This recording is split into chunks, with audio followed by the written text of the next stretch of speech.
Okay, now we're going to go into some trigonometry things from here, just the basics of it, okay? Okay, so when I'm looking through at this is a page you're going to need, and everybody has it. The three basic trigonomic functions are called sine, cosine, and tangent. It's like Greek terminology, okay?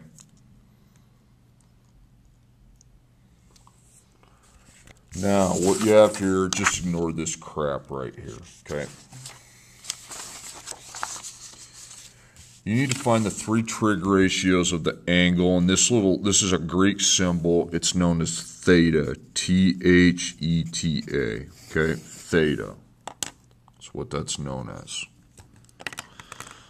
I'll write it in marker so everybody can see it. Theta. Okay, so the three trig ratios are known as sine, and then I put parentheses theta, the cosine of parentheses theta, and the tangent of parentheses theta. So I got to know those three things. Okay, now that we've established that fact, what I need to do is label my sides, but here's how you label them. There's a right way to do it. This is a right angle. This little square, it means 90 degrees. So I go straight across from it, and that is my hypotenuse. Many of you in geometry already know that. Now, the legs, you don't call them legs when you're doing trigonometry. You go to where your theta sign's at, the Greek sign, and across from that is always the opposite. Okay? That's not a zero, that's O for opposite. And then the third side by de facto is the adjacent side. Okay? So if you look outside the triangle tells you how long the sides are. So the adjacent side's 4 units long. The opposite side is 3 units long. And I don't know the hypotenuse. So I'm going to use the Pythagorean theorem because I need to know all 3 sides. And but I don't write a squared plus b squared equals c squared. Instead, I write a to the second plus o to the second equals h to the second. The h, and that's how you're going to write that. So a, now outside, a has a 4 with it, so it's 4 to the second power. Okay, and then o has a 3 with it, so 3 to the second power. And h we don't know, so I call that x to the second power. Okay, so 4 to the second power is 16, 3 to the second power is 9, and x to the second. Well, we can just add these, so 25 equals x to the second power. So then I square root both of these, and the square root of 25 is 5. So I go up here with my h and just put a 5 outside that. Okay. All right, now, here's how you arrange it. It sounds like a Native American name. SOHCAHTOA. Okay, so SOHCAHTOA. Okay, look at that. So sine is the O over the H. So the O is 3, the H is 5. The cosine is the A over the H. So the A is 4 and the H is 5. And then the tangent's the O over the A. So the O has 3 units, and the A has 4 units. Okay, and there they are. Okay, now, the next thing, if you're wondering what's the point of this, I need to elaborate further before I go show you that. Okay. All right, so I'm always doing the same thing on this packet, the sine of theta, the cosine of theta, and the tangent of theta. Okay, so across from the right angle is your hypotenuse. Across from the theta sign is your opposite. So the opposite jumps around, depends on where the theta sign's at. And the third side's the adjacent side. So I have numbers outside with 2 of them, but not the A. So the adjacent to the second plus the opposite to the second equals the hypotenuse to the second. Okay, so A I don't know, it's x to the second. The O I know is 15, 15 to the second. And H, 17 to the second. So x to the second equal or plus 225 equals 289. Okay? And then I need to not add these. Instead, I subtract them because they need to be on the same side. So x to the second equals 64. So I find the square root of 64, and that's 8. Okay? So I put 8 with my a, and then I go from there. Okay? So SOHCAHTOA, the sign is the O on top of the H. So the O is 15, and the H is 17. Cosine. Okay, that's the A on top of the H. So 8 and 17. Tangent, that's the O on top of the A. So 15 over 17.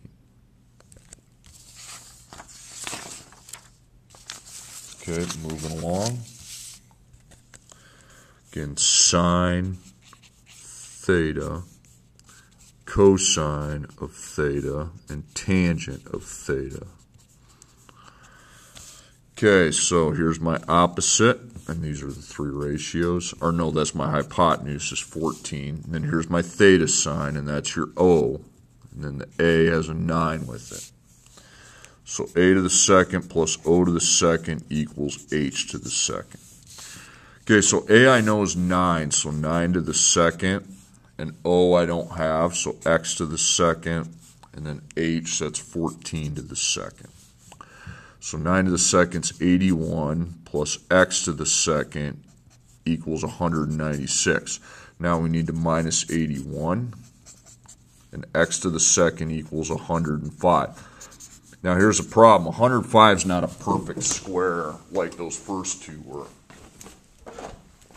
And I'm not going to let you do a decimal, so you need to go through your square root, your perfect square list. So 105 divided by 100 won't work. 81, 64, 49, no. 36, no. No. No. Nope. Nope. Okay, so I just leave it as the square root of 105. So I put the square root of 105 there. Remember, I would do it, sine is O over H, so O is the square root of 105, and H is 14. Cosine is A over H, so 9 over 14. And tangent's O over A, so the square root of 105 over 9.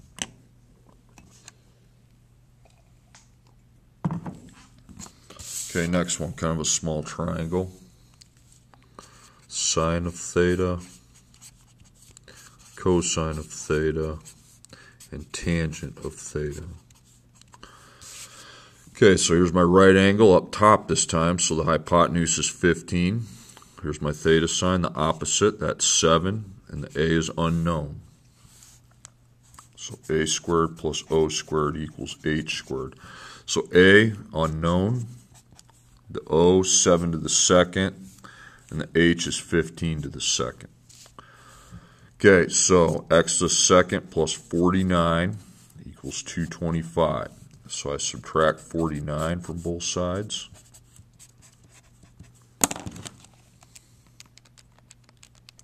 $176. So I square root 176. So I need to see if I can divide that by anything up there. 100, no.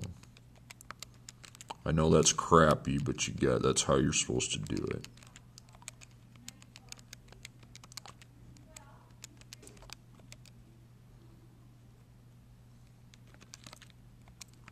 So far I'm finding a whole lot of nothing.